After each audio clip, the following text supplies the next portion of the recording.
This is the Authority Company Podcast, conversations with leaders that are designing our future. Hola, I'm Joe Pardavila, and how do we talk about multiculturalism in a world that frowns against conversations about multiculturalism?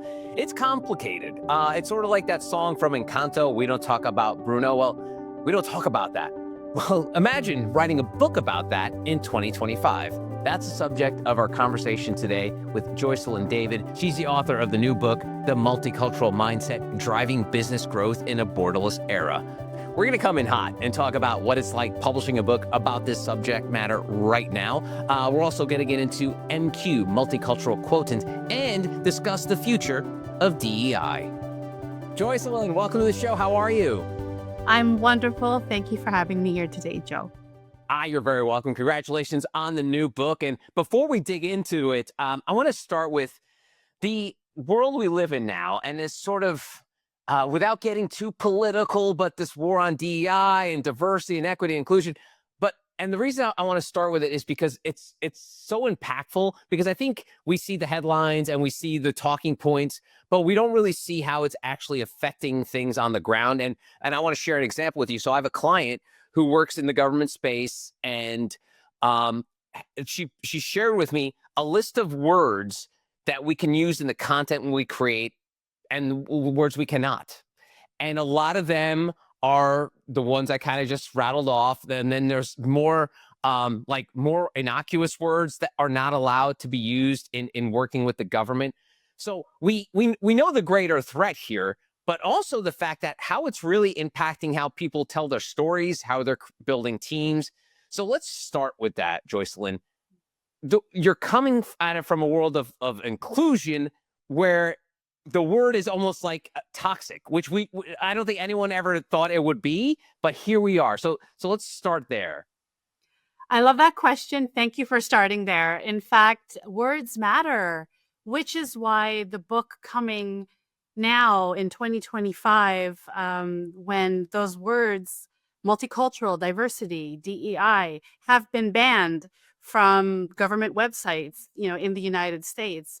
And without getting political, I believe that the words will still matter, and the impact and the meaning of the words will still matter.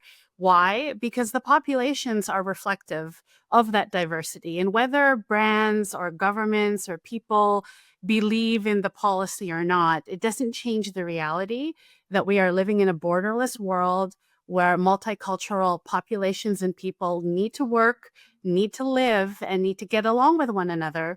And the sooner you embrace that versus ban words, the sooner you can be on your way to better understanding and success as a person and as an organization, in my humble opinion.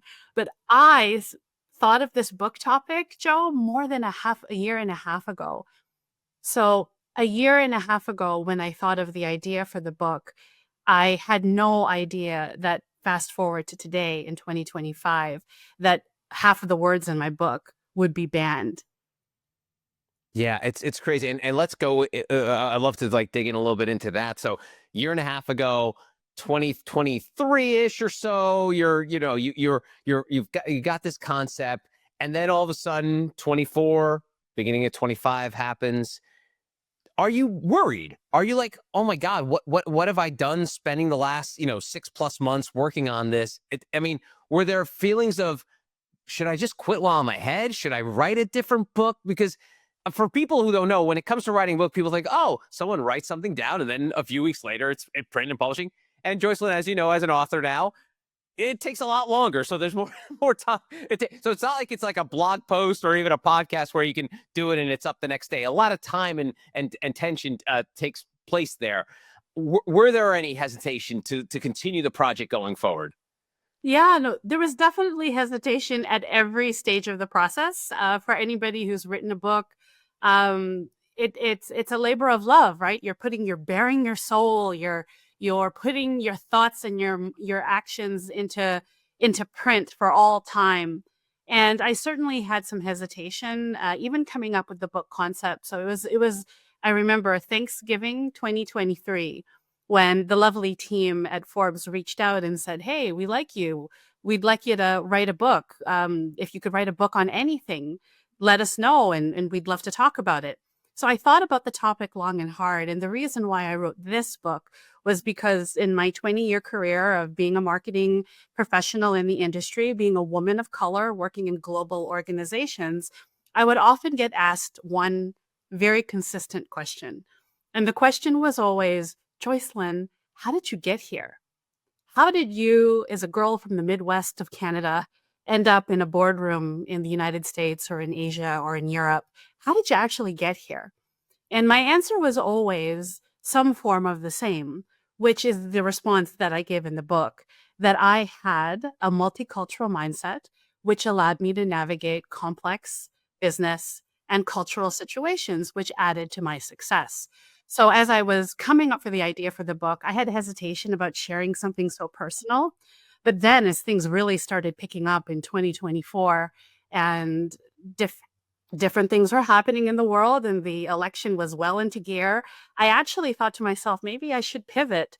But I ended up talking with the amazing team at Forbes, and they said, listen, Joycelyn, the world, we think, will still need this book even after the election. So let's stay the course. And I'm so glad I did, Joe, because I remember distinctly, it was January 2025 when President Trump made his inauguration speech. I rewrote my introduction after that speech. I rewrote it kind of like angrily and then edited and edited. And I thought to myself, this is the time to actually have this conversation. This is the time to have the book. Yes, I'm scared shitless, but that hesitation has fueled me to be here today and fueled me to continue talking about the answer to the question that people would always ask. How did you get here? What was the secret to your success? And the response is still the same. I had a multicultural mindset then. I continue to develop it now. And this is my reason for sharing the book with the world, is because I believe that the world needs a little bit of this. And I'm hoping that it will help impact their life and their organization as well. That's awesome. And obviously you are not alone in this. I think a lot of people believe in embracing a multicultural, culture, for lack of a better word. What are the folks in your space say to you when you bring up, hey, by the way, got this book out? Are they like, Joycelyn, what? What are you mad? What are you doing this for? Like, what's been the reaction been in your community? I'm sure the people who know you full well, Joycelyn, know that nothing's going to stop you from sharing what you need to say. But the other people may be like, Joseph, maybe wait 4 years. Yeah, maybe you should dial back a little. Actually, I think the headwinds have fueled it even more so, and the conversation. So, for example, I have clients all over the world, different enterprises, brands, and they're all at different stages of embracing policy or not. And my conversation is always the same. Forget about what you think. Forget about what what your friends or family think. Ultimately, if you want to grow, you do need to understand the diverse communities that you probably are not targeting or understanding today. So I always make it a point to highlight that we're all entitled to opinions and we're all allowed to believe what we want to believe. That's amazing. But the trends of demographics, the trends of migration, the trends of culture moving at the speed of likes and clicks and faster than ever before, with the rise of AI, now merging with what I call the multicultural era, all of these things are only going to come into to be more important. And that's why the conversations I have are either one of two things. Joycelyn, don't stop what you're doing. Have these conversations, keep going. And the other is, Joycelyn, sorry, but we need to stop investing in DEI and diversity right now because our company is scaling back, investment. To which I say, that's cool. When you're ready to return, we will be here to help you, but I'm sure the market will have changed and hopefully you'll be able to catch up. And I think these are the things that are worth having conversations with people, even if the current tone, for at least for the next 4 years, is the way that it is today. Okay, great. Thank you very much. Thank you for indulging me on that. So let's move on to the book. And one of the things I wanted to ask you is the bubble tea incident you write about. Well, I want to say full disclosure, I was never a real bubble tea person because it was never on my radar because I'm not much of a tea drinker to begin with. But then I'm like, oh, this is actually really good. But tell me about, I'm sorry to go off on a tangent there, but tell me about the bubble tea incident. So I use the bubble tea story from my childhood as a way to describe how close-minded often people can be to experiencing new things outside of their own culture.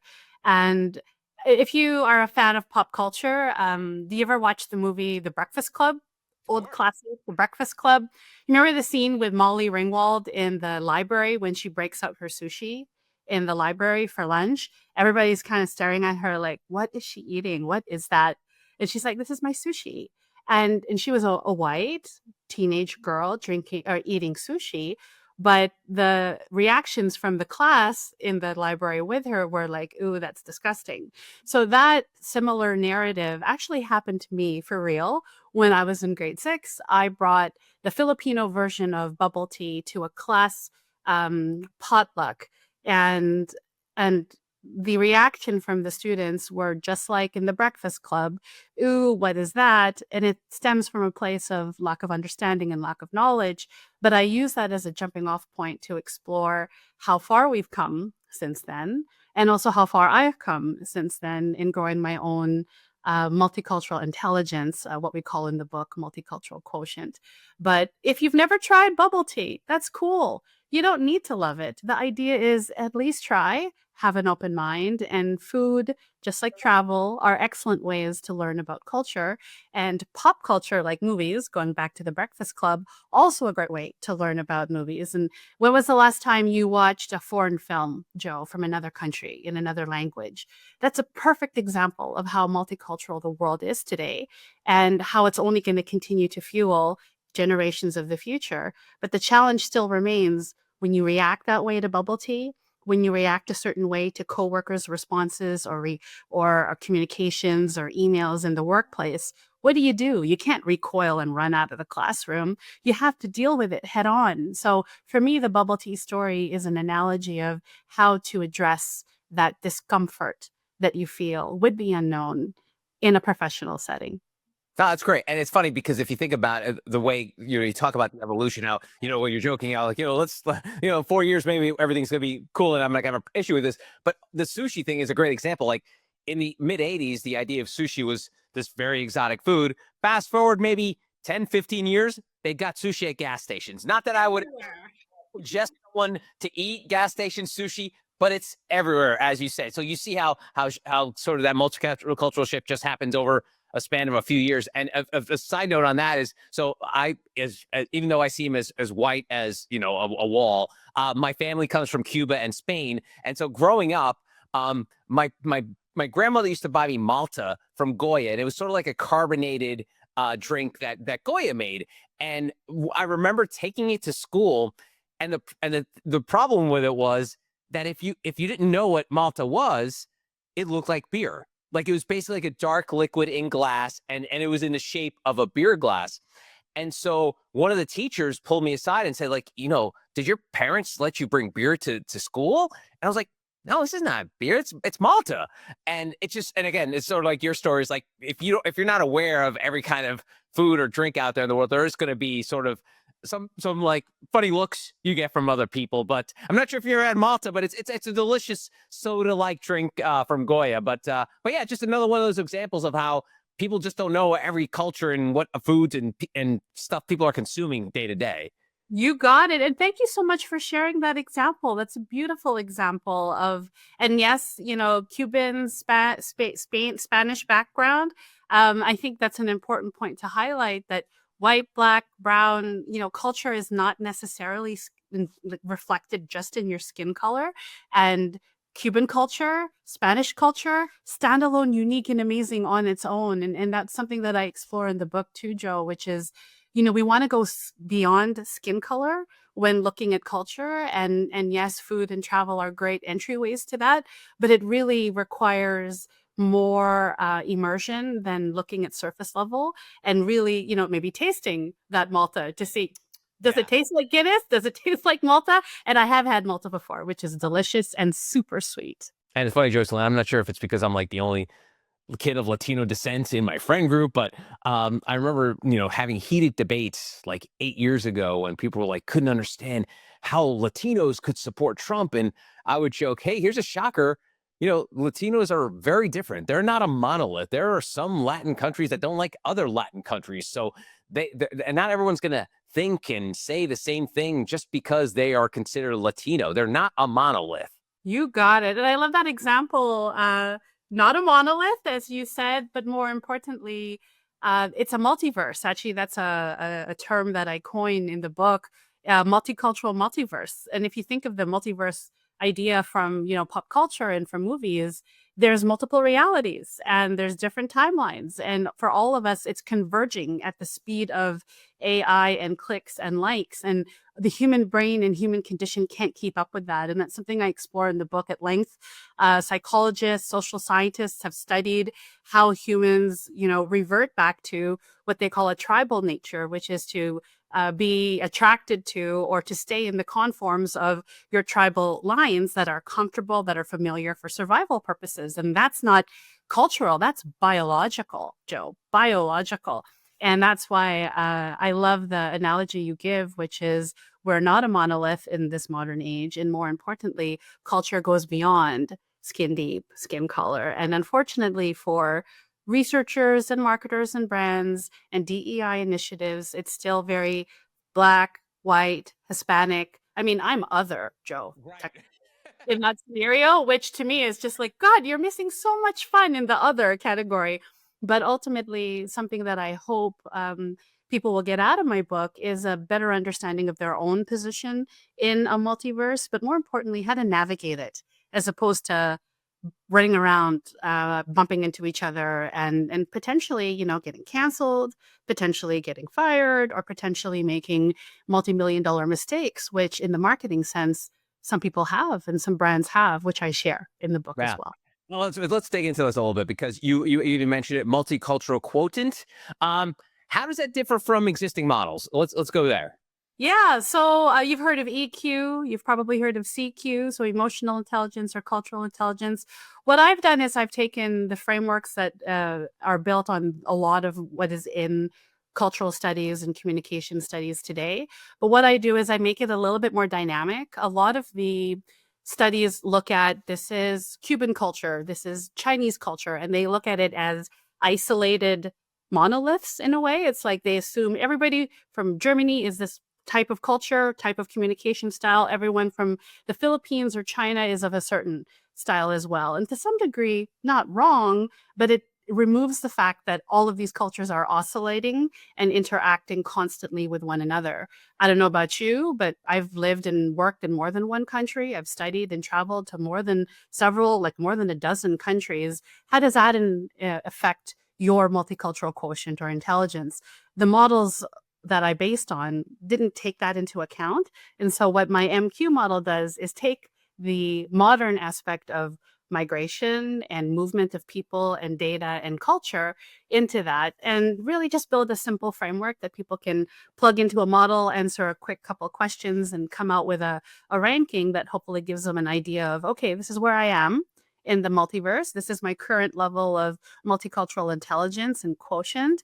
Now, what can I do to improve on that? And that's really what I focus on, which is building off of static models in a more dynamic and fast-moving modern world.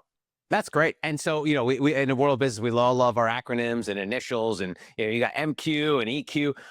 But for many, it's a 3-letter one. That's the most important. That's ROI. So what kind of ROI can companies expect from embracing this multicultural model? So, great question. What I've done in the book is I've taken various different studies that look at another 3-letter word, DEI, that look at studies of companies and teams that have invested in said DEI. And there's a couple of key metrics that I think are important from ROI. The first is on people, because most businesses rely on people retention, people dynamics, people communication, no matter what industry you're in. Like you can AI the shit out of stuff, but ultimately the person who's cooking my food and giving my food when I'm ordering food is still, the last mile is still human. And cultural intelligence measured at frontline scenarios is largely ignored, right? And so I give the example in the book. Could you imagine going anywhere in the US and not finding Spanish speaking staff? at a retail location. Why do they have Spanish speaking staff? Because they recognize that it aids in customer service. And obviously, it's not the official language of the United States, but it's a practiced one and used in customer service. Why? Because they see it results in higher traffic, higher customer service scores, and higher NPS scores, all important ROI metrics that involve building connection with customers through the language of their comfort. So I give the example, if I were to go into a location and greet someone and say, "Hey, how you doing today?" versus "Hola, ¿cómo está?" It opens so, like, especially if it's coming from someone like me who looks like and doesn't maybe speak Spanish, it creates a connection immediately. And brands who know this and leverage it across all of their communication channels see ROI from frontline all the way down to employee retention. And I cover different examples of that ROI in the book, but definitely the main ROI that I will say is that when you pay attention to the what I'll call multicultural mindset at every stage in your customer journey, you're not just building good business practice, you're actually building stronger customer connection. And that is actually what the world needs more of today. And I know AI may replace some roles in the future, but it will place, in my opinion, more emphasis on the human interaction component, even more so, because we're still humans, whether we like it or not. Yeah, no, it's great. And it's always fun too, because we hear the argument of, and you've probably have seen this many times, Joycelyn, in your life, is like when people get angry when people are not speaking English at an establishment or something like that. And I always look at it as like, can we just be kind and give each other grace? Like, just because someone doesn't have a grasp of the English language doesn't mean you can't be nice to them. So I know a lot of this falls on sometimes, like, and I'm a big proponent of the golden rule, like treat others as you want to be treated. It's like, it's amazing how kindness sometimes just escapes all of us. It doesn't matter what religion you're organized with or what political party you're part of, like the kindness part of it. And I think a lot of that runs through a lot of it, your multicultural mindset, right? Just starting with kindness. Yeah, absolutely. The golden rule, I'm glad you brought that one up. I'm a big proponent of that. I think the main thing that I espouse with the multicultural mindset is kind of getting comfortable, being uncomfortable. I share some of the examples in the book of, when my own cultural knowledge and intelligence was tested or I was called out.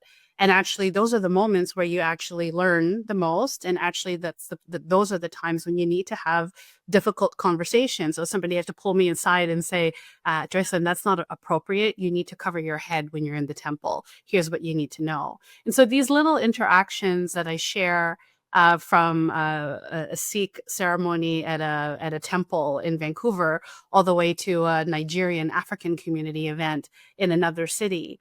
I had no idea what I was doing. I was completely uncomfortable every single time. But the point was, you go in with respect, you go in with the golden rule, and you go in with a sense of humility and understanding. And I think humility is the first thing to accept in understanding and building your cultural or MQ, is that really you don't know everything. And for anybody who purports to know everything, obviously hasn't lived long enough. But I think this is part of the challenge of technology. We have access to everything. We could know everything on the surface, but it doesn't mean that we have deeper cultural immersion or understanding. And that's a big part of what I talk about in the book, which is the technology paradox. We have access and infinite resources to be able to, I don't need to go to Cuba. I could go on Google Maps and check it out and visit the town of Moron just off of Cayo Coco. But is it the same as actually going there and physically feeling it with all five senses? Absolutely not. And this is the danger, I think, of technology. It's so easy to just go on Google Maps and not invest the time or effort to go to where you may want to immerse. But I think we're losing out on that. And that's why, for me, a large part of MQ involves immersion, taking time. Just like when we were young, we had to go to the library and check out a book and, take all these steps to take notes, photocopy notes, take down a summary, put the books back, go back and check out new books. That discovery process took longer, but our resilience and immersion was 10x, I believe, than maybe what people have today. So that's kind of where I land on that. Anyway, long-winded way of answering the question. I think I got off topic a little, Joe, but hopefully No, helps you. you nailed it. You got it, Joycelyn. One of the things you're right about, and something that I found that was prevalent post George Floyd was diversity theater, and you're right about it. And I think we saw a lot of that during that time where you saw many companies post Black Lives Matter banners on their buildings or their websites. And I remember at the time doing podcasts and saying like, yes, great, do that.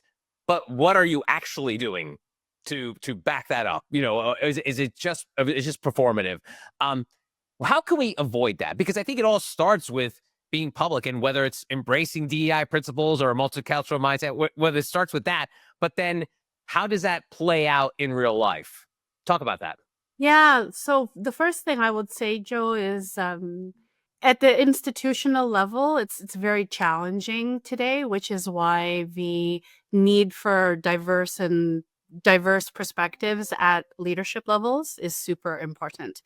I shared a couple of examples in the book of, different multicultural leaders who had the right intentions, had the right passion, had the right background, had the right support, but failed at an institutional level uh, because they weren't supported, or they had DEI fatigue was the word that is sometimes used, that they're just tired of being a one person DEI committee trying to, be representative of an entire community. So I feel like leadership is important, and to really be clear that, in my opinion, leadership and multicultural leadership requires multicultural backgrounds. And this goes beyond Black, white, or Hispanic. You do need all kinds of diversity at the table. And being intentional with that leadership, I think, is the most important thing. The other piece I'll highlight, what else can people do? So what else can people do to bring DEI to life is to fight the fear factor that they have. I have a whole section devoted to how you conquer your fear. How do you conquer your fear if you're an ally, let's say, and you see microaggressions occurring in an organization? What do you do? How do you say it? How do you bring it up without being maybe painted in a certain way? And a lot of the things that I find with organizations is that they're too fearful, and then the fear turns into inaction. And that's what we don't want to have happen, right, Joe? We don't want the fear to just be like, okay, well, we'll just let somebody else deal with that. That's not the way that organizations will improve. And some of the stats that I found in my research was the organizations who lean into that fear, who understand that there is a real fear in organizations, and take conscious efforts to address it, either through surveys or HR studies, but more importantly, through the people interactions at the leadership level. That's the most important piece, at least in my opinion. No, it's great. And it's funny. One of the things I always like to say is that one thing that we do is probably this North American thing is we are really good at overcorrecting. And devil's advocating a lot of our conversation here is like, we can say DEI was an overcorrection for years of not being mindful of diversity, right? And now the pendulum has swung the other direction where it's now we're overcorrecting, getting rid of DEI initiatives. How can we find this happy ground where maybe DEI, I think I like to say DEI had a bad publicist. Like no one did a good job of really marketing or explaining what DEI was. It basically became like about color, and it really just wasn't about that. So how can we find a middle ground instead of overcorrecting in either direction? Yeah, I love that. Actually, that was the big intent that I had in using the word multicultural. And for me, the word multicultural is one of the banned words, by the way, on all the websites in the US. It's still a banned word, and not allowed to be put on any websites today. But for me, the middle ground is the multi, because in reality, there is no left or right. There is no red or blue.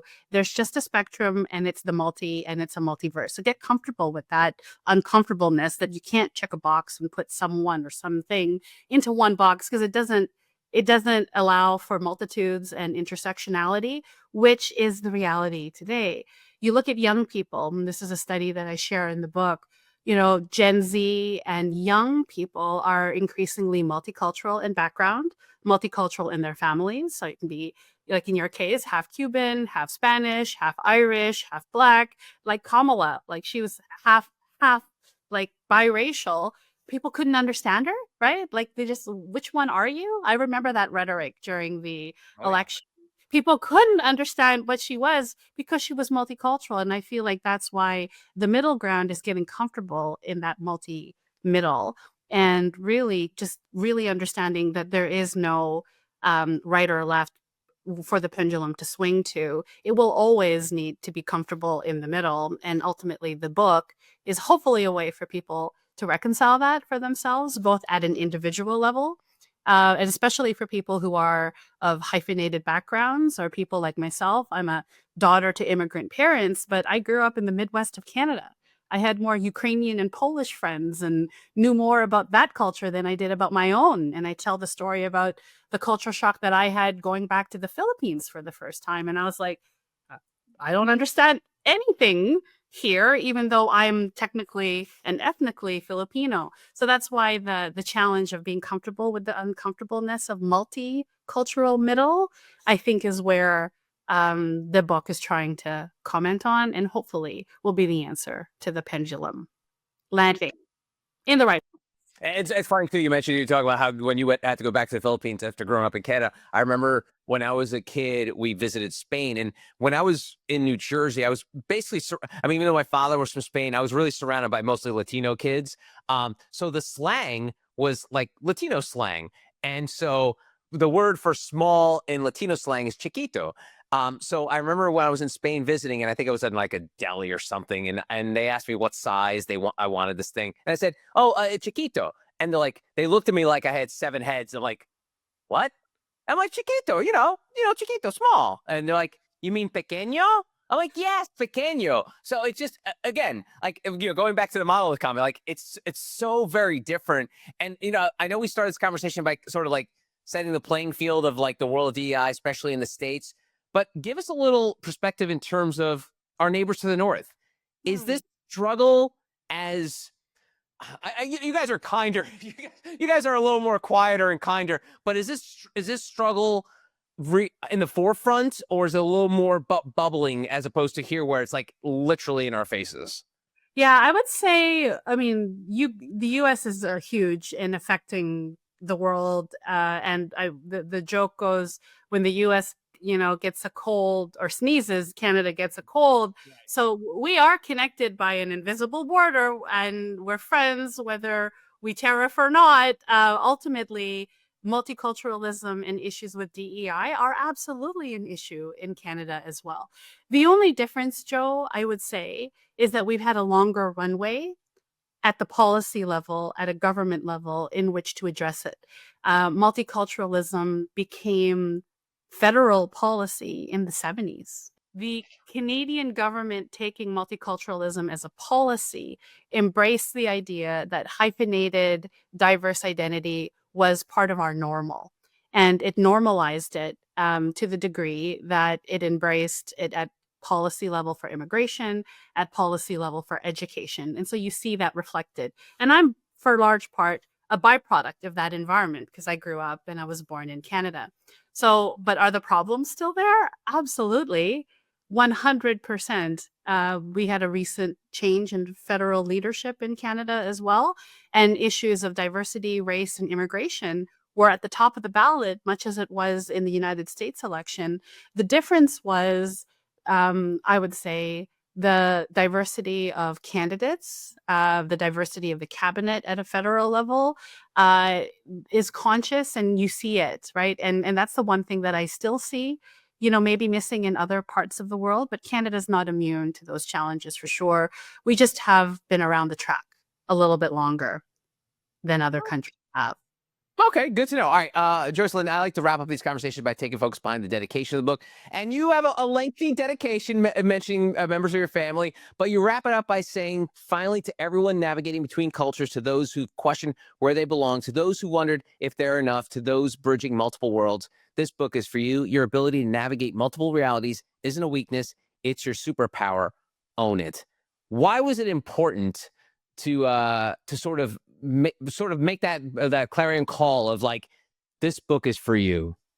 Yeah, the superpower is kind of a nod to the multiverse, concept as well. That there is strength in the many, and there is strength in the multi. Which for me, the multicultural mindset is not just having one identity, one culture to inform you, but having many. Actually, just like math, you put in multiple inputs, and the output is that much greater.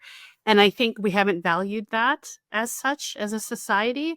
And so owning that superpower, not being ashamed of being a biracial woman running for election in the United States, or a biracial person of maybe multiple backgrounds, feeling like I don't really belong, but still feeling like you belong in either the world because you're able to connect and draw from all of that.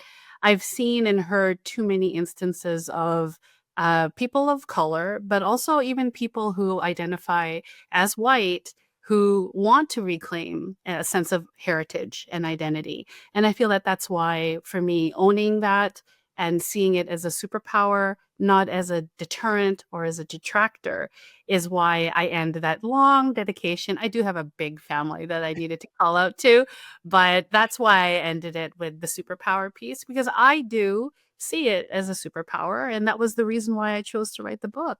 It is my superpower. It's how I got from the Midwest of Canada to now running two fast growing companies, in Canada, based in Canada. And I don't want anybody else to wait and have to learn difficult lessons that I did. So if they read the book, hopefully they'll see and identify with something and take something out of it and turn it into their own superpower as well.